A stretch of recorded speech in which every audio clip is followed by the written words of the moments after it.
Buenos días a todos, qué bueno que estemos juntos, gracias a Dios.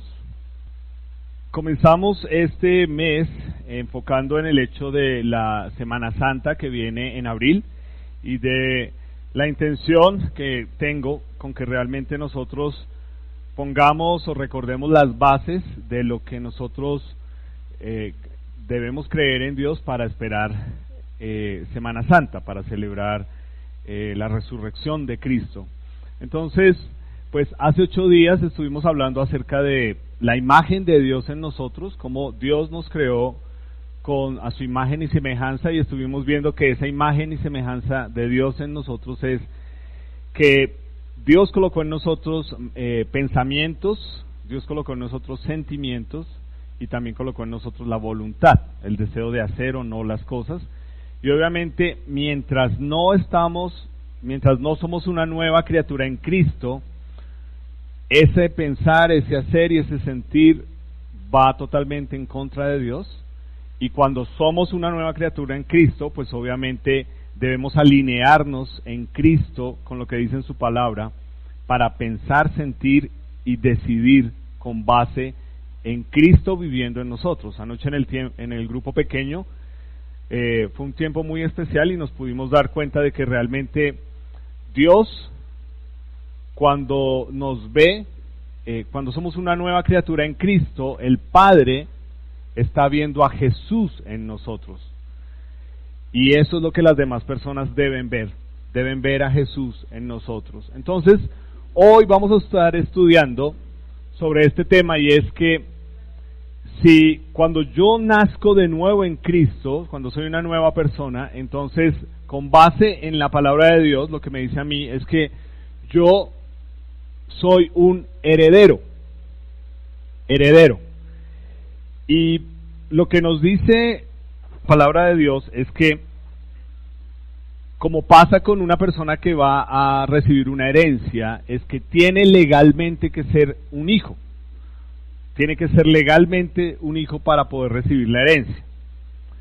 En este caso, nosotros vivimos en un mundo donde, por la tradición religiosa en la que la gran mayoría ha sido criado, cree que es hijo de Dios. Entonces simplemente uno le pregunta a las personas: ¿y tú crees en Dios? Sí. ¿Tú eres hijo de Dios? Claro. Todos somos hijos de Dios. Esa es la respuesta, ¿cierto? Entonces yo digo, pues interesante, o sea, solamente con nacer y ser criado en un hogar tradicionalmente religioso, ya por eso soy hijo de Dios. Pero frente a lo que dice la palabra de Dios, esa no es la verdad. Lo que nos dice la palabra de Dios es que a todos los que creen en Jesús les dio el derecho o la potestad de poder ser hijos de Dios. Es decir, es necesario que uno pueda en Cristo recibir el perdón de los pecados para poder ser hijo de Dios. Y la cuestión es que la salvación, o sea, ser una nueva criatura en Cristo, no se hereda. Hay personas que piensan que, digamos como los judíos, ¿sí? Los judíos en el tiempo de Jesús, ellos tuvieron la desfachatez de decirle al mismo Jesús: es que nosotros somos hijos de Abraham, nosotros somos hijos de Dios. ¿Usted quién es que viene a decirnos todas estas cosas? Y para ellos el error era que pensaban porque simplemente eran judíos, ya por eso eran hijos de Dios, por solo nacer en Israel. Hoy en día hay personas que piensan que por entrar por las puertas de un lugar donde se realiza un culto religioso, por eso son hijos de Dios. Entonces yo lo he dicho varias veces, es como si yo nazco en un taller, entonces ¿yo qué soy? ¿Carro? Pero las personas piensan espiritualmente que es algo que se hereda, y frente a lo que vemos en la palabra de Dios, Dios, y acuérdate de esto, Dios no tiene nietos. Dios no tiene nietos. Dios solamente tiene hijos. Yo no puedo caer en el error, llegar a pensar, enseñarle a mis hijos que porque Dios me ha escogido a mí para servirle a Él, ellos por derecho propio ya son hijos de Dios. Eso sería un gravísimo error. Pero hay personas que lo han creído así. Hay personas que han creído, yo nací en esta religión, aquí somos de esta religión y no nos vamos a mover de esta religión y por eso somos hijos de Dios. ¿Porque crees en una religión? Eso no es lo que dice la palabra de Dios. Sino que lo que nos dice la palabra de Dios es que la única forma en que podemos llegar a ser hijos de Dios es, y por lo tanto ser herederos de Él, es a través del sacrificio de Cristo en la cruz. Ese es el único requisito y la única forma en que yo puedo saber que soy hijo de Dios. Ahora, tal vez tú estás hoy acá, eres nuestro invitado, estamos felices de que estés acá. Si quieres saber más al respecto, con gusto, al final puedes levantar tu mano, yo voy a dar ese momento y puede alguien llevarte a un lugar aparte y explicarte cómo llegar a ser hijo de Dios. Pero es importante que entiendas que esta es la base para poder entender esta charla, es entender que cada uno de nosotros tiene que tener claro esto, es cómo sé que yo soy hijo de Dios, por qué lo sé, por qué tengo la seguridad de eso. Y lo que a la luz de la palabra de Dios nosotros leemos es que para poder llegar a ser un hijo de Dios, para poder llegar a ser un heredero de Dios, yo necesito recibir un regalo que no merezco. Y ese regalo es que Cristo murió en la cruz por mi pecado. Y cuando yo acepto ese regalo, entonces ahí es donde todo cambia.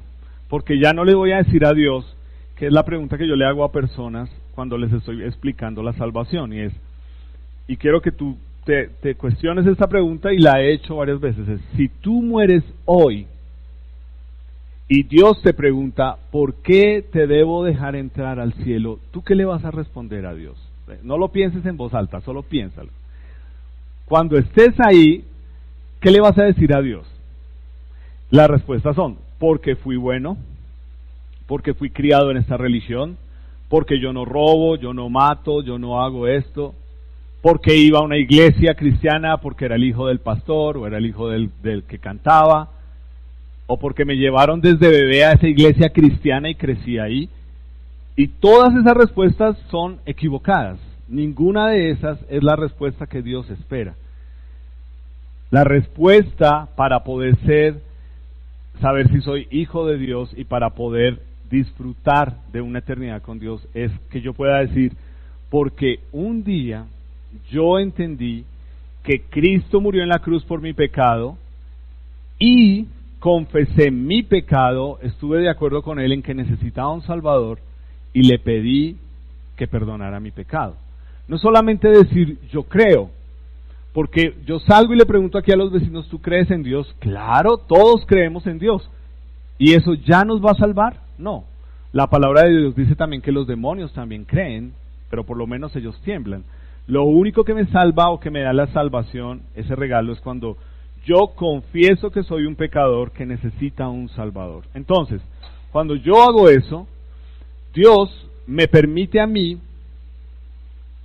saber que esta transacción que se acaba de dar, digámoslo así, es como cuando uno va a comprar un carro o una casa o va a hacer un negocio. A uno siempre le piden un adelanto, ¿cierto? ¿Cómo se llama ese adelanto? ¿Las qué? Las arras, ¿cierto? Obviamente aquí hay personas jóvenes que dicen: nunca había escuchado esa palabra. Pero entonces vamos a decir que es un adelanto. Y el adelanto lo que quiere decir es que en este negocio yo no me voy a echar para atrás. Esa es la idea. Y frente a la salvación, la palabra de Dios nos dice a nosotros que Dios pisó el negocio, digámoslo así, de mi salvación, dándome al Espíritu Santo, y lo hizo obviamente a través de Cristo. Y en Efesios nos dice: habiendo creído en Él, o sea, en Cristo. Este parece de donde es Garvin, vea: fuiste y sellado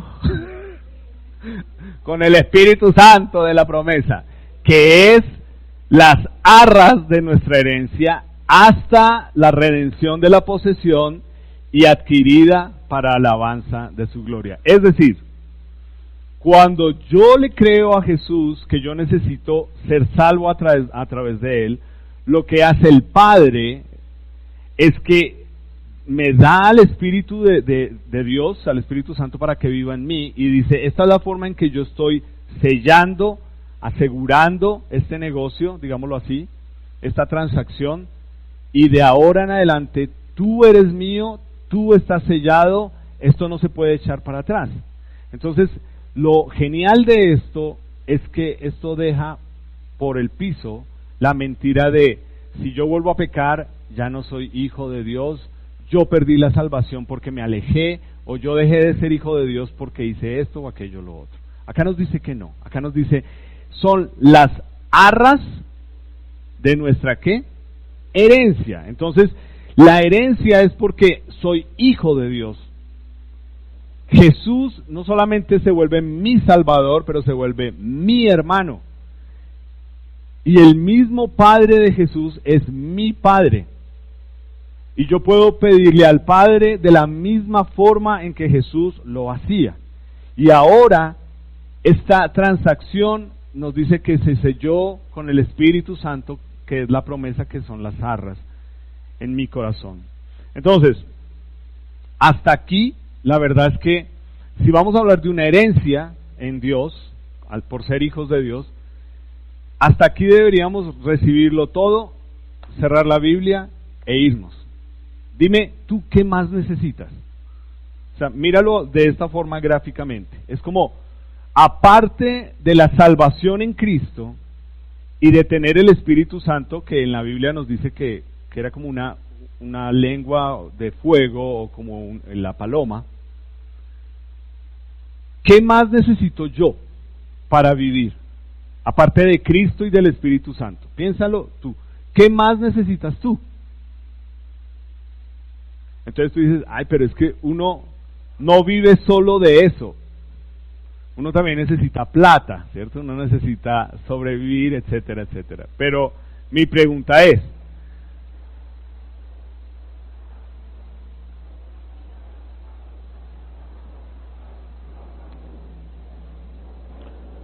cuando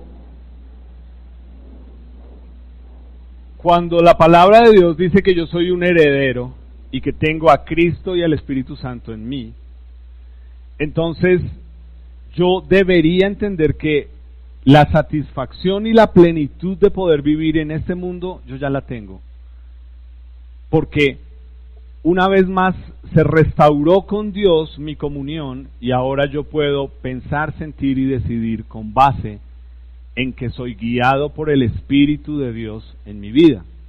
Y eso debería ser suficiente para mí.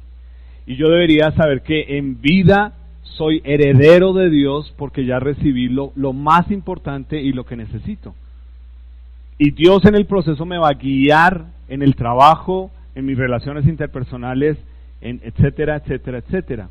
Pero si tú no te puedes ver lleno, satisfecho, guiado con Dios, por ser hijo de Dios a través de Cristo y tener el Espíritu Santo, entonces tú no has entendido de qué se trata una nueva vida en Cristo. Si tú estás esperando que digas, no, pero entonces Álvaro, explícame, ¿dónde es que está que yo le declaro a Dios que Él me tiene que dar casa, carro, beca y etcétera? ¿Dónde dice eso? Pues yo te voy a decir, mira el ejemplo de Jesús. Jesús vino a declarar y a decretar que todos teníamos que tener plata. No. Pero eso es la mentira que hoy en muchos lugares se enseña. Y por eso la gente se llama cristiana, pero es un cristiano que realmente, o sea, ay sí, muy lindo lo que hizo Jesús y chévere el Espíritu Santo, pero yo necesito vivir acá y yo necesito plata. Dios, seamos prácticos, acá se vive con plata. Acá no se vive con tu palabra, acá no se vive con versículos, acá no se vive con oraciones, acá no se vive con reuniones, acá se vive con plata. Si tú como creyente tienes ese pensamiento, tú no has nacido de nuevo. Es así de sencillo. O sea, no lo puedo poner y decirte, bueno, para que no te pongas bravo, pues te puedo decir que simplemente no has entendido. No, es que no has nacido de nuevo. Porque si yo digo que soy hijo de Dios y estoy buscando todo lo demás que busca el mundo por encima de Dios, entonces yo lo que quiero es el genio de la botella. Yo no quiero a Dios. Yo quiero frotar, hacer una oración sencilla, repetitiva, egoísta, y que Dios aparezca y me diga, listo, ¿qué es lo que quieres? Y te lo daré. Y sacas un versículo que dice, pídeme y te daré las naciones. ¿Dónde dice que tú le tienes que pedir a Dios eso? ¿Dónde? Pero hay gente que enseña esas mentiras. Entonces, si tú no te puedes ver satisfecho, lleno y consentido en tu vida, teniendo a Cristo y al Espíritu Santo, a ti te pasa, quiero que por favor busques en tu Biblia Génesis capítulo 25. Mientras lo buscas, te voy a contar un poquito de la historia de este hombre que vamos a leer. Este hombre se llama Esaú, o se llamó Esaú. Génesis capítulo 25. Y lo que vamos a leer ahí es una persona que tenía espiritualmente, tenía la satisfacción de saber que Dios le había dado el privilegio o un lugar de privilegio, y vamos a ver qué fue lo que él decidió hacer frente al hecho de considerarse heredero de Dios. Esaú tenía un hermano gemelo que se llamaba Jacob. Si han leído la historia de Jacob, saben que él terminó siendo Israel. O sea, a través de los hijos de Jacob fue que Dios formó al pueblo de Israel. Obviamente, primero había dado a Isaac como hijo de Abraham, ¿cierto? Y pues los papás de Esaú y de Jacob eran Isaac y Rebeca. La historia de Isaac es una historia lindísima de cómo encontró su esposa y de cómo Dios le proveyó su esposa. Léala, si es soltero y le está pidiendo a Dios esposo o esposa, para que se dé cuenta que aún en esas nimiedades Dios tiene el control. Y cuando me pida que entonces usted es el que tiene que ir a buscarla, no. Ore que Dios, los que ya leyeron y saben la historia, ore que es su tarea, no mía. Pero aquí está Esaú, y Esaú era el hermano mayor, o sea, aunque era gemelo, en el momento de nacer, Esaú nació primero, por lo tanto era el mayor. Porque Esaú era el mayor, tenía unos derechos por ser el hermano mayor, pero también con esos derechos tenía unas responsabilidades. Paréntesis, es importante que tú, que eres un joven, y que tú, que eres un adulto, lo entiendas. Vivimos en un mundo que todo el tiempo nos bombardea y nos dice, pelea por tus derechos, exige tus derechos, empodérate, o sea, toda esa basura y basura y basura y basura, y te hacen creer que se trata de que si eres mujer eres menos, no te dejes, empodérate, y si eres hombre no seas una basura y no seas esto. No. O sea, un mensaje totalmente sin Dios, fuera de Dios, totalmente desarticulado, fuera de la palabra de Dios. Y a la gente le encanta derechos. Derechos, yo tengo derecho de hacer con mi cuerpo lo que yo quiera. Sí, claro, hazlo. Pero sé responsable por lo que tú hagas. Luego no le estés echando la culpa a los demás. Yo tengo derecho de abortar, pero no estás peleando por los derechos, entonces ¿dónde queda el derecho de la vida? Pregunto. ¿Sí te das cuenta? Porque es que son mis derechos, es lo más egoísta que hay. Pero a la persona que tanto pelea eso se le olvida la responsabilidad de exigir su derecho.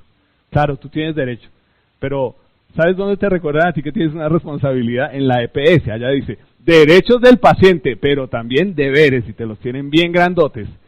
No, usted no puede venir aquí simplemente a gritarnos y a tratarnos mal, su deber es esto, esto y esto.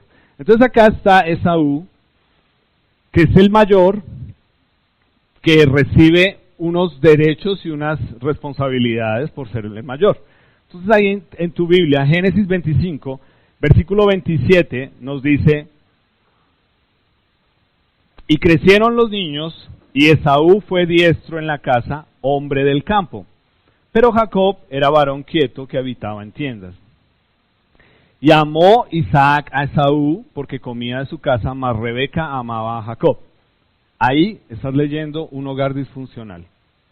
No es sabio que tú tengas preferidos. No es sabio que tus hijos se den cuenta que tú prefieres al uno sobre el otro. Y entonces los que tienen hijos únicos dicen: nosotros no tenemos ese problema. No, tu hijo tiene otros problemas por ser hijo único. Tu hijo, por ser un hijo único, cree que todo gira alrededor de él. Y tú lo ves. Tú ves este hijo único de mamá soltera, que es una señora de servicios generales, y esta señora hace todo el sacrificio de la vida por darle todo al hijito y que mi hijito no le falte nada, porque pobrecito. Y este tipo crece pensando que todo se trata de él y no de los sacrificios que ha hecho su mamá por él.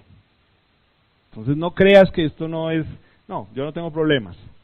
Ahora, 29. Y guisó Jacob un potaje, y volviendo Esaú del campo, cansado, le dijo a Jacob: te ruego que me des a comer de ese guiso rojo, pues estoy muy cansado. Por tanto, fue llamado su nombre Edom. Y Jacob, que era una belleza de hermano, que era un hermano, mejor dicho, bien especialito, le dice: véndeme en este día tus derechos, tu herencia. Entonces dijo Esaú, ahora date cuenta, así funcionan los negocios. Los negocios es, hay alguien que propone y el otro dice: bueno, pues sí, me agrada, o oiga, usted como que me está dando en la cabeza. Así funcionan los negocios. Jacob le dice: hagamos un trato. ¿Y qué respondió Esaú? He aquí, yo me voy a morir. ¿Para qué pues me servirá la primogenitura? Y dijo Jacob: júramelo en este día. Y él se lo juró y vendió a Jacob su primogenitura. Entonces Jacob dio a Esaú pan y del guisado de las lentejas, y él comió y bebió y se levantó. Parte importantísima de todo esto, no olvides esto. Mira lo que dice ahí al final. Así que, menospreció Esaú su primogenitura. ¿Qué estamos leyendo acá? Estamos leyendo un hombre y un hogar que nos muestra realmente el hecho de cómo cuando las cosas se deciden hacer mal, tienen consecuencias larguísimas. Y lo que tú lees acá es de un hombre que era heredero por solamente ser el hijo mayor. Tenía privilegios y responsabilidades. Y escogió vender o regalar eso, hacer un negocio con su herencia, por un plato de lentejas. Si tú me conoces, tú sabes que yo compro lentejas en el mercado con Libby para que cuando ya haya las cocinas de último, ese sea mi ejercicio de piedad, decir: Dios, gracias por estos alimentos que pones en nuestra mesa, aunque me cuesta comérmelos, pero gracias. No entiendo a qué olían, no entiendo cómo se veían, no entiendo por qué le encantaban, no entiendo cómo quedaron esas lentejas. Solo sé que Esaú se dejó guiar por lo que veían sus ojos. Solo sé que Esaú pensó que su necesidad sentida, que era el hambre, era más grande que cualquier otra situación. Y solo sé que a la luz de lo que nosotros vimos hace 8 días, de la imagen de Dios en nosotros, Esaú no estaba interesado en demostrar la imagen de Dios. ¿Por qué? Su pensar todo el tiempo estaba pensando, o sea, fue diciendo: yo me voy a morir porque tengo hambre. Yo me voy a morir porque tengo hambre. O sea, su pensar está dirigido por su estómago. Su sentir está dirigido por su egoísmo. Primero yo, segundo yo, tercero yo. Yo me voy a morir, yo tengo hambre, yo lo tengo que solucionar. Y por último, su decisión demostraba que no le interesaba agradar a Dios.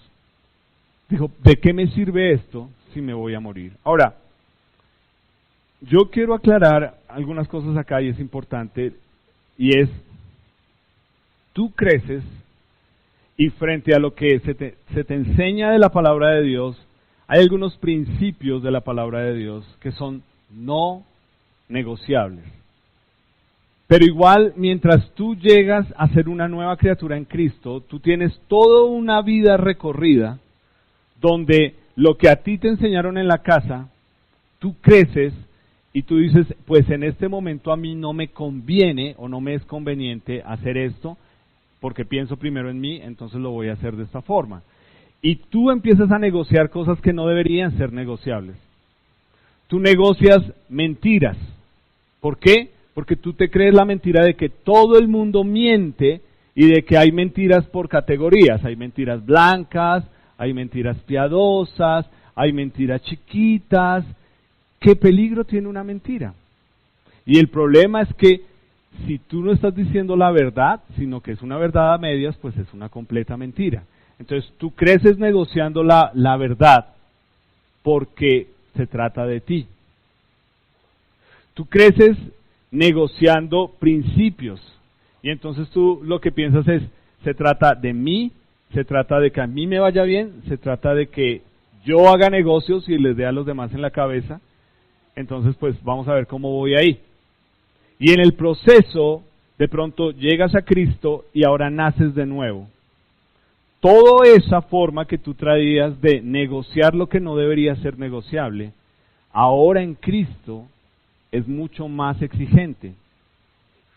Y la cuestión es que en Cristo nosotros tenemos una serie de principios que no podemos negociar, pero que tú te das el privilegio de negociar.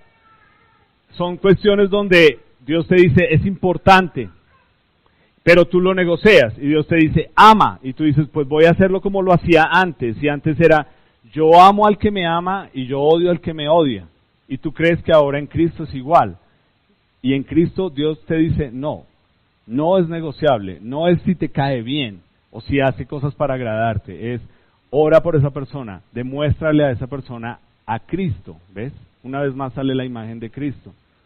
Pero tú lo negocias. Tú estabas acostumbrado a decir las mentiras y ahora ojalá que el Espíritu de Dios cuando tú dices una mentira te redarguya allá por dentro diciéndote no está bien, es pecado, di la verdad. No hay verdades a medias, no hay verdades a medias. Entonces cuando uno negocia los principios y las cosas que no deberían ser negociables, lo que uno está demostrando es que a uno le falta carácter. Y yo te voy a decir una cosa, el carácter en Cristo no se forma por saberse toda la Biblia. Eso no va a salir así. El carácter es la persona que tú eres cuando nadie más parece que te está viendo. Eso es el carácter. El carácter es cuando tú sabes que tienes la oportunidad de hacer algo y nadie más te está viendo, pero tú sabes que tú no lo debes hacer porque es un principio y una convicción en ti. Si tú lo haces porque nadie te está viendo, entonces no, te falta carácter. Y es lo que más le estamos enfocando a los hombres en la clase. El carácter, construir carácter, tener carácter, el carácter de Cristo en nosotros. ¿Por qué? Porque cuando no tenemos carácter, esa falta de carácter se va a ver reflejada en lo siguiente. Y es, primero te leo esto, como lo ve la palabra de Dios. No sea que haya algún fornicario o profano como Esaú, que por una sola comida vendió su primogenitura. En Hebreos de lo que está hablando es, mira las palabras tan fuertes que usa para Esaú. Fornicario o profano. ¿Qué significa eso? Alguien que sabe lo que Dios espera de él, pero simplemente escoge desobedecer. Eso es ser profano. Y fornicario, pues es un hombre o mujer soltera que escoge tener relaciones sexuales antes de casarse. ¿Tú conoces fornicarios? Piénsalo. ¿Sí? ¿Por qué? ¿Por qué sabes que están fornicando?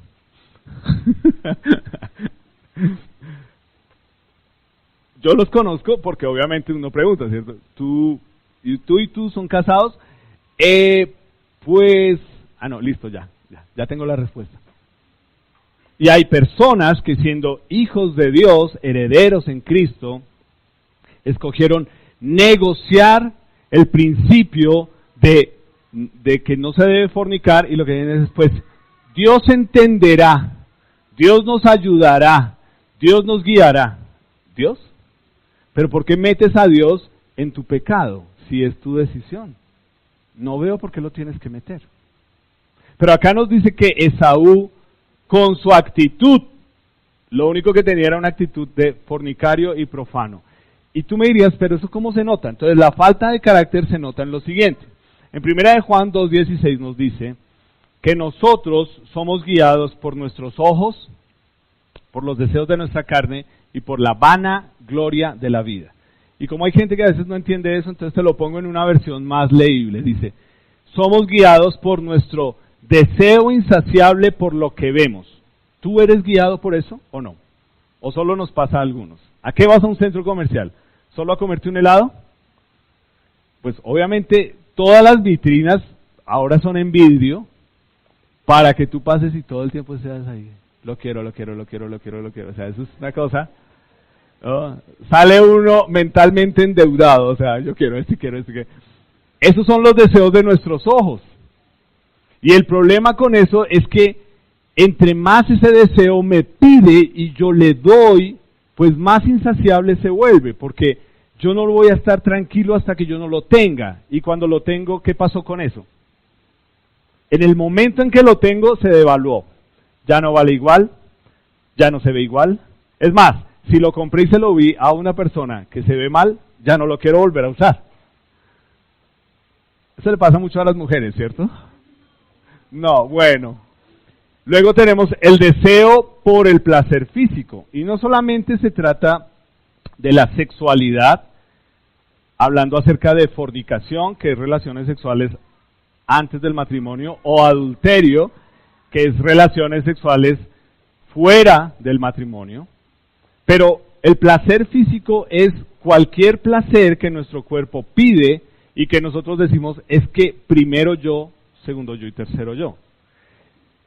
Y por último, la vanagloria de la vida es el orgullo de nuestros logros y posesiones. ¿Te acuerdas? Hablamos de eso. Hemos venido hablando de eso, de etiquetas. Nos encanta que aparentar que la gente nos tenga con una etiqueta, y el problema de esto es que ya se vuelve una vida que uno tiene que mantener. Y es muy sencillo. Hay personas que siendo solteros se acostumbran a un estilo de vida que se pueden dar porque tienen el salario para hacerlo. Ok, eso está bien, eso no es pecado.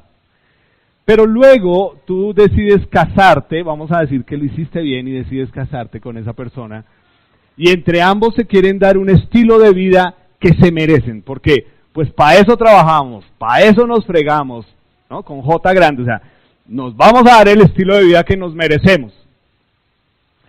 Y en las charlas para no casarse que nosotros damos con Libby, pues está llegar a eso, al presupuesto. Bueno, cuéntenos, no que nosotros queramos saber cuánto ganas tú y cuánto ganas tú, pero hagan un presupuesto con lo que gana, cada uno gana. Primero miren en qué se les está yendo la plata, si les sobra plata, si les falta plata, cómo está ese dinero, y ahora que van a vivir juntos, ¿cómo creen que va a ser ese manejo del dinero? Y resulta que ahí es Troya, porque entonces casi siempre es como que uno de los dos dice, no, pues yo creo que nosotros deberíamos vivir en tal barrio, y la otra persona voltea, ay, no, yo, en ese barrio, no, o sea, olvídelo, no, yo, dijo una niña que conocí, de la 72 para abajo es el sur, o sea, ella no conocía, ¿no? Quedaba, macha, qué pena contigo, pero, qué pena Bessie, dijo el chamo, pero el orgullo de nuestros logros y posesiones, y es, no, es que yo. Ahora, filtra estas tres cosas con la actitud de Esaú.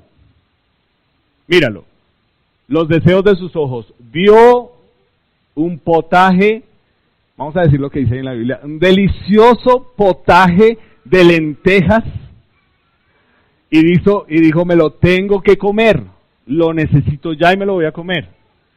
Luego su estómago, porque ya lo vio, le dijo, lo tiene que tener. Al costo que sea, se lo tiene que comer, es suyo. No importa que su hermano lo haya preparado, es suyo, se lo tiene que comer. Y mira el orgullo de nuestros logros y posesiones. ¿Qué hay que hacer? ¿Cómo es el negocio? Y el otro, que no era bobo, también se dejó llevar por lo mismo y le dice, pues fácil, negociemos. Ahora, esto es falta de carácter. Piénsalo, ¿tú te ves reflejado en esto? Esto es falta de carácter. Los deseos insaciables de lo que vemos, el deseo solamente por darle gusto a nuestro cuerpo físico y el orgullo de nuestros logros y posesiones. Esto es falta de carácter en Cristo. Porque se vuelve nuestro pecado, se vuelve el enfoque temporal de nuestro deleite. Entonces, ¿entiendes por qué la palabra de Dios frente a un Esaú dice, mira, menospreció el derecho y las responsabilidades que tenía porque solamente se dejó llevar por esto? Y tú y yo conocemos personas así. Tú y yo conocemos personas que, habiendo tenido una vida sin Cristo, llegan a Cristo y ahora tienen una nueva vida y escogen tomar decisiones erradas siendo hijos de Dios. Yo espero eso de una persona que no ha nacido de nuevo, lo espero. Yo espero de una persona que no ha nacido de nuevo que sea una persona que es aparentosa, que sea una persona que solo piensa en marcas, que sea una persona que todo el tiempo se está comparando, pero ¿por qué ellos pueden ir y yo no puedo ir? ¿Pero por qué esto? ¿Pero por qué? Yo espero eso de alguien que no conoce de Cristo, lo espero. Yo espero eso de alguien que me diga, no, mira, yo valgo porque yo tengo este título y yo me fregué y es de tal lugar. Yo espero eso de alguien que no conoce de Cristo. Pero si tú estás acá y tú dices que eres una nueva criatura en Cristo, esto es lo que tienes que evaluar tú. Porque tú te llamas hijo de Dios y Dios te ve como su heredero y tú estás diciéndole a Dios, Dios, pero es que un hijo tuyo no puede vivir así. Yo tengo que vivir en otro lado, yo soy hijo del rey. Los hijos del rey no viven de esa forma, ni comen de esa forma, ni visten de esa forma. Eso es lo que le estamos diciendo a Dios. ¿Okay? Entonces, ¿por qué es tan fácil, si te das cuenta, esto lo que hace es menospreciar lo que Dios nos da? ¿Por qué es tan fácil menospreciarlo? ¿Por qué nos decimos hijos de Dios y no tenemos problema en, frente a nuestra desobediencia, justificar lo que dice acá? Yo te lo pongo así de sencillo. Si un hombre casado justifica con la palabra de Dios un divorcio, estamos fregados. O una mujer, cualquiera de los dos. Dios, escúchame esto, por favor, y que nos quede claro a todos, porque esto es para todos, comenzando por mí. ¿Okay? Dios nunca, absolutamente nunca, va a bendecir una mentira. Y ahí es donde tú tienes que pensar, ¿qué mentira le estoy pidiendo yo a Dios que bendiga en mi vida? Dios, sí, yo sé que soy tu hija, pero es que este muchacho me está cortejando, él no es tan malo, él es buena gente, pues sí, se toma uno que otro traguito, pero pues él es todo querido. ¿Qué le estás diciendo a Dios? ¿Qué le estás diciendo a Dios? Dios, bendice la mentira que yo quiero creer, en tu nombre, amén. Eso es lo que le estás diciendo. ¿O no? ¿O estoy exagerando? Pero es que es así de sencillo, ¿no? Quiero algo, me ofrecen dinero de alguna forma, no lo puedo tener, pero, uy Dios, qué bendición. Siquiera que me llamaron del banco a decir que, porque yo lo necesitaba, pero ¿seguro crees que es una bendición de Dios? Los que trabajan en los bancos me odian cuando digo eso, pero bueno, el punto es que Dios no va a bendecir una mentira. No, déjalo entonces en el anterior. Y ya vamos a ver por qué. Porque la cuestión es que si tienes que torcer la palabra de Dios para justificar tu obrar, entonces tú estás cometiendo la misma actitud de Esaú. ¿Cuál fue la actitud que nos dice ahí? Antes que se me duerman. Menospreció. Cuando tú tienes que torcer la palabra de Dios para justificar tu pecado, tú estás menospreciando el ser hijo de Dios. Ojalá que eso sea claro para ti. Porque es que no hay otra forma de poderlo decir ni de poderlo enseñar. Es de esa forma. Es saber que lo que Dios te está diciendo acá y tú dices, no, pero pues yo no creo que seamos tan exagerados. Pero si es lo que dice ahí, ¿a quién le estás diciendo que es exagerado? Y fue lo que hizo Esaú. Su actitud fue un menosprecio por lo que Dios le había dado. Y tú y yo podemos tener esa actitud. Tú y yo podemos tener esa actitud y comienza con lo más fácil. Pero ¿dónde dice que tenemos que ir todos los domingos a la reunión allá? O sea, ya estás menospreciando. Y sí hay versículos que lo dicen. Pero ¿dónde dice los hombres? Álvaro, pero ¿dónde dice que porque yo estoy en la escuela dominical, yo soy más santo que los demás? ¿Esa es la actitud? Eso es menospreciar. Pero ¿dónde dice que es que porque? ¿Dónde dice? ¿Pero por qué? ¿Pero por qué? Eso es menospreciar la palabra de Dios para torcerlo a tu favor. Eso es menospreciar. Esa es tener la actitud de Esaú. Eso es saber que Dios te ha dado toda una serie de bendiciones y que tú dices, tú lo negocias por los deseos de tus ojos, por los deseos de tu carne y para la vanagloria de tu vida. Es tan sencillo. Tú sabes que tú recibes y tú, listo, voy a dar mi diezmo. Pero ¿dónde dice que es el diezmo? ¿Pero por qué el diezmo? Es menospreciar. Porque luego, entonces, tú vienes y dices, es que perdí el trabajo, es que estoy mal. Y mi pregunta, cuando tú vienes y me dices si estás mal económicamente, yo te voy a preguntar, ¿cómo estás con tu diezmo y tus ofrendas? No, pues la verdad es que yo he estado como Para mí esa es una respuesta. Porque no le estás devolviendo a Dios lo que es de Dios y no estás honrando a Dios con lo que Él te da y no lo estás colocando de primero, etcétera, etcétera, etcétera. Y tenemos controles en esta iglesia y tenemos formas de demostrarte que el dinero se usa en lo que se recibe. No lo estamos robando, por eso me puedo parar tranquilamente y decirlo de esta forma. Pero es una actitud de menosprecio. Es una actitud que es igual a la de Esaú, si no tienes cuidado. Entonces, quiero voltear esto, y quiero que por favor busques Hebreos capítulo 11, y vamos a terminar con esto.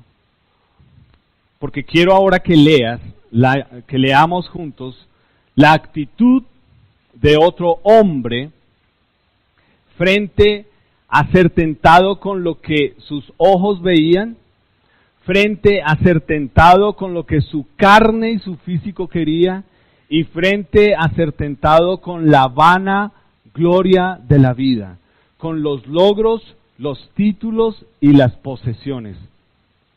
Y ojalá que lo vuelvas a leer entre semana. Hebreos capítulo 11.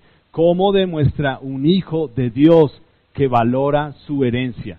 Ese es el punto. ¿Cómo se demuestra? Mira lo que dice ahí en el versículo 23. Por la fe, Moisés, cuando nació, fue escondido por sus padres por 3 meses, porque le vieron niño hermoso y no temieron el decreto del rey. Eso es importante. Por la fe, porque le creyeron a Dios, obedecieron eso, a Dios. Por la fe Moisés, hecho ya grande, mira lo que dice ahí, rehusó llamarse ¿qué? O sea, ¿quién era Moisés? Era un heredero. ¿Cuál era el título de él? ¿Era un qué? Era un príncipe.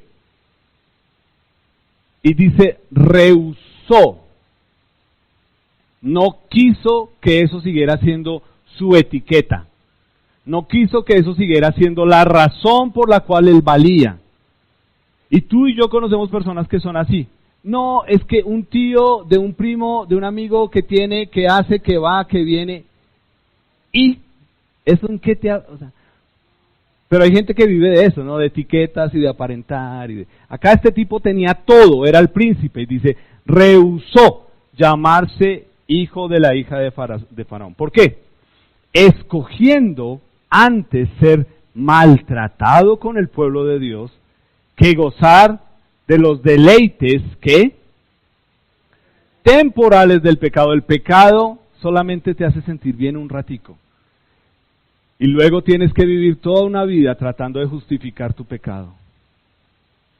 No importa. Y es tan sencillo. Cuando tú dices la verdad, tú no tienes que estar recordando, venga, ¿qué fue lo que yo dije? No. Cuando tú andas con la verdad, tú no tienes que recordar nada. La verdad te sostiene. Pero cuando tú andas con mentira, ese es el deleite temporal del pecado.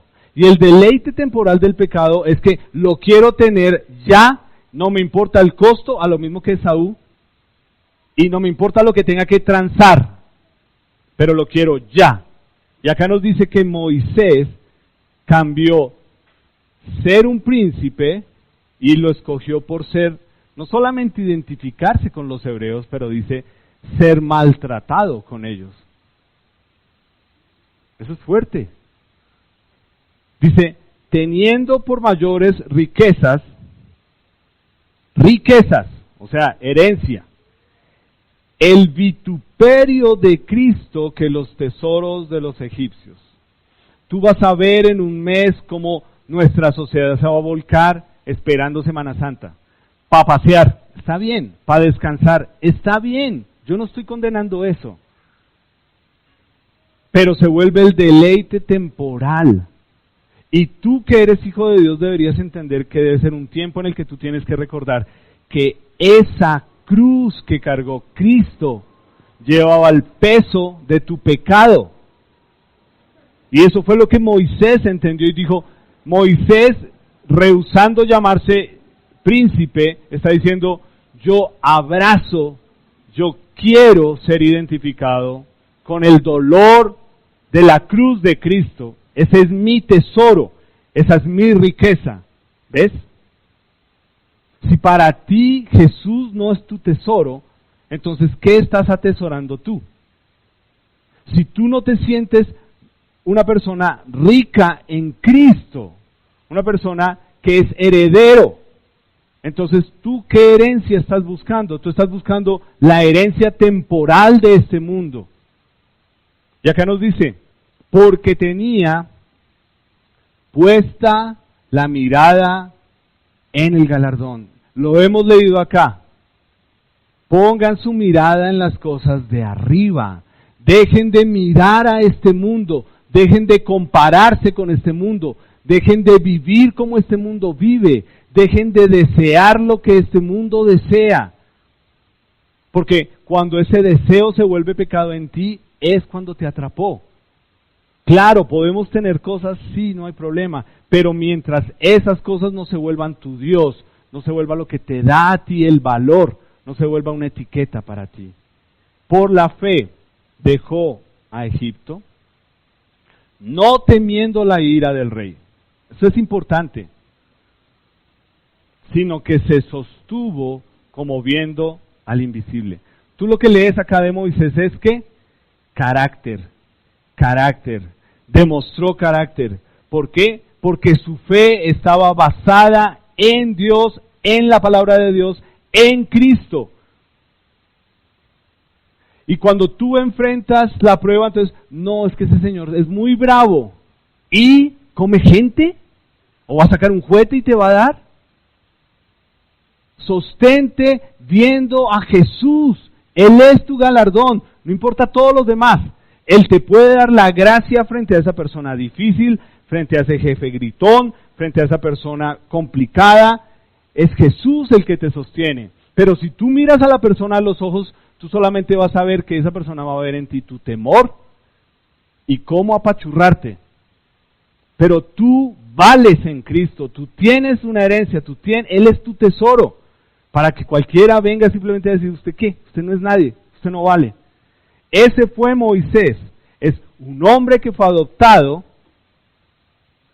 y un hombre que en el proceso entendió que el propósito con el que Dios lo había llamado era diferente, más allá de simplemente crecer diciendo, es que yo soy un príncipe, ¿no? Soy un príncipe a mi modo, o sea, yo gasto y yo hago y yo pongo porque yo soy un príncipe. No, él entendió que él tenía un propósito. Date cuenta de lo que leemos aquí de Moisés. Moisés no negoció sus principios frente al hecho de perder sus privilegios. Soy príncipe, tengo un título, la gente me conoce. Frente al hecho de seguir a Cristo y ser obediente a la palabra de Dios, no negoció eso. Frente al hecho de dejarse llevar porque lo que veía en sus ojos, yo soy un príncipe, yo tengo derecho, esta plática me corresponde a mí. ¿Qué nos dice acá?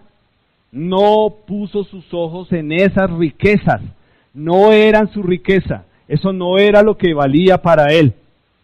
Y frente al hecho de pasar la prueba e identificarse como un esclavo, que eran los hebreos, lo hizo. Y tú y yo vivimos en un momento en el que nos encanta llamar a Dios Padre y orar, pero no queremos que nos vean que somos hijos de Dios. Si te da pena orar frente a la mesa o la comida en un centro comercial, entonces no llames a Dios papá. Uy, no, qué pena yo cerrar los ojos aquí. ¿Pena? O sea, ¿y ellos quiénes son? ¿Son Dios para ti? ¿Son tu Padre? ¿Son Jesús? Uy, qué oso. Ah, ya, ok, ya entiendo todo. Si a ti te da pena cerrar tus ojos y darle gracias a Dios, dime qué clase de cristiano eres tú. Y si te parece muy exagerado, pues me encanta que te parezca exagerado. Pero es que si ves, es que es tan chévere hablar de Esaú, uy, ese Esaú terrible, ese muchacho como menosprecia las cosas de Dios, pero tú lo haces. Listo, no estás en el centro comercial, te invitaron a una casa a almorzar, tú les dices, un momento, vamos a orar. No, Álvaro, ¿cómo así? Es que no es mi casa. No, no importa. ¿No es eso un hábito en ti, orar y dar gracias? Estás pensando, ¿qué dirán? ¿Qué van a pensar? Pues debería valerte 5 lo que piensen. Tú le estás dando gracias a tu Padre que te está dando comida, ¿o no? Qué oso la gente. ¿Cuál gente? Así como dicen a uno los papás, si es que se lo mantiene y le da de comer y ese es donde usted vive. Pero eso no tiene edad, o sea, uno pensaría, no, es que eso solo le pasa a los adolescentes. ¿Qué va? Puede ser un tipo viejísimo y todavía caer en estas bobadas de pensar que ¿qué dirán? ¿Qué pena? ¿Qué oso? Bueno, y después si tienes cara para venir a pedirle a Dios, por favor, ponte serio, ten carácter, eso se llama carácter. Te falta carácter para decir gracias Dios, y luego si venir a decir Dios te pido. ¿Qué va? Eso es ser un fariseo, eso lo vimos el mes pasado. Eso es lo que hacían por lo menos los fariseos se paraban delante de los demás a orar. Por lo menos. Entonces no llames a Dios que es tu Padre si te da pena orar por la comida. Mira, lo voy a terminar así de sencillo. Quiero invitarte a ponerte en pie, por favor. Y quiero terminar con lo siguiente. Tú tienes acá 2 personas que frente a la herencia, frente al ser herederos, tuvieron actitudes diferentes. Tienes un Esaú que nos dice que menospreció, su actitud era de menosprecio por las cosas espirituales. Y tienes a un Moisés que escogió, decidió honrar a Dios. No se dejó llevar por lo que veían sus ojos. No se dejó llevar por una etiqueta en él. No se dejó llevar porque, pero ¿y cómo voy a perder toda esta plática? Porque sabía que su herencia era Cristo. Ahora, si tú no entiendes esto, yo te voy a decir algo. Espiritualmente, antes de ser adoptados por Dios a través de Cristo y de que Él nos considere sus herederos, si yo no soy hijo de Dios a través de Cristo, entonces espiritualmente, ¿yo de quién soy hijo? ¿De quién? Sí, del diablo. Sí, no, o sea, los satánicos no son esos muchachos que van de negro ahí con cabello largo. Eso es un disfraz, eso es una etiqueta. Él quiere que lo marquen por eso. Pero hay cualquier cantidad de gente allá afuera que tú crees que es gente de bien. Mira esas palabras, gente de bien. Entonces los demás que somos, gente que para este mundo, gente lo más de bien, ¿no? Y usando lo que dijimos que solo le corresponde, gente divinamente. Uy, eso es para mí es un puño en el hígado, o sea, no, por favor. Pero yo espero eso de una persona que no conoce de Cristo. Porque ¿sabes qué? El padre espiritual de esa persona es el diablo. Y si no me crees, lee lo que Jesús le dijo a los fariseos. Les dijo, ¿saben qué? Ustedes son unos hipócritas y son unos mentirosos, porque el papá de ustedes es, ¿quién? El diablo. Uy, yo creo que eso tuvo que haber sido fuerte. Ahora, yo no te estoy diciendo que vayas y le digas a una persona, es que como su papá es el diablo, por favor, no, ahí entraste en reversa. Yo lo que te estoy diciendo es, si tú estás acá y dices que eres hijo de Dios, a diferencia de una persona que no conoce a Dios realmente como padre, entonces se tiene que notar que tú eres adoptado por Dios y que eres una nueva criatura en Él. Y que tú ya no te vas a dejar llevar por esas mentiras que el enemigo quiere que tú creas. Que tú ya no te quieres dejar llevar como Esaú por los deseos de lo que solo ven tus ojos y la satisfacción de tu carne. Y la falsedad de las etiquetas y de los logros que nosotros tenemos. Entonces, tú debes escoger. ¿Quieres parecerte a un Esaú, menospreciando a Cristo y el tesoro para su vida? ¿O quieres parecerte a un Moisés, valorando a Jesús, humanamente teniéndolo todo? Todo. Y diciendo, ese no es mi tesoro. Eso no es a lo que yo le apunto. En eso no están puestos mis ojos. Mi galardón es Jesús. Señor Jesús, gracias por tu palabra hoy. Gracias porque ninguno de nosotros que está acá es exento de tener esta lucha con respecto a ti. Cada uno de nosotros es jalado por deseos tan diferentes, pero en el fondo deseos de nuestra carne. Y tú nos conoces mejor que nadie, y tú nos guías, y tú estás trabajando en nosotros, y tienes a tu Espíritu Santo para mostrarnos, para recordarnos, pero de tu palabra, Señor. Y a veces Él no tiene cómo recordarnos, porque no estamos leyendo tu palabra, Señor. Te ruego, Espíritu Santo, guíanos, danos sabiduría para interiorizar todas estas verdades, para vivir una vida para ti, Señor, y poder mirar a estos ejemplos y escoger ser sabios, Señor. Gracias porque nos podemos llamar hijos tuyos, y gracias porque ya somos herederos en ti, Señor Jesús. Señor, ruego por las personas que este mensaje todavía no lo entienden, ruego por las personas que todavía tienen esa lucha en valorarte a ti, Señor Jesús. Solamente tú los puedes convencer, solamente tú les puedes mostrar. Esto no se trata de religión ni de ser buena gente. Esto se trata de que tú, Señor Jesús, seas nuestro tesoro, nuestra vida, nuestra meta. Acompáñanos esta semana, Señor, y danos sabiduría. En tu precioso nombre, amén.